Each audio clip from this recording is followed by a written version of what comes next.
What I'd like to talk to you now about is skies.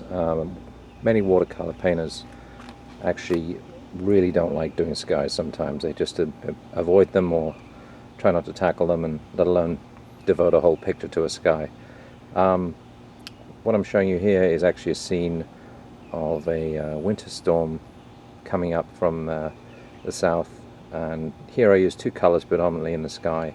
A mixture of cerulean and rose madder, and you can see the effect I created here. It's very important that when you do these type of paintings that you actually try to mirror the actual sky in the foreground. Get as much color into the foreground to harmonize the painting and make it look more continuous.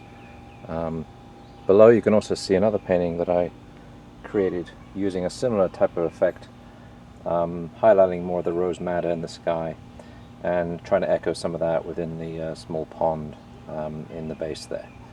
So with skies you really got to work very quickly, and you have to lay them in very quickly and be confident in what you're doing.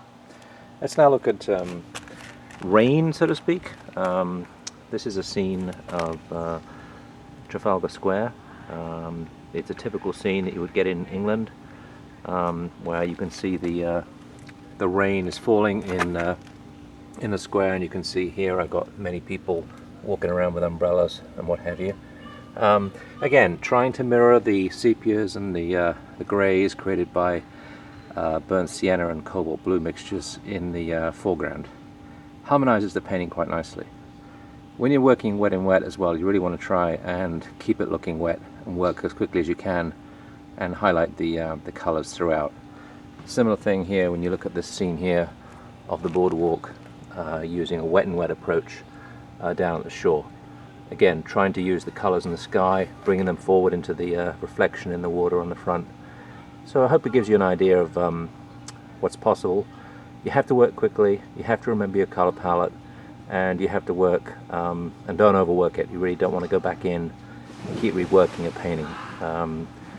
That can really mess things up and destroy the drying process and what have you. So work quickly and explore a little freedom with it.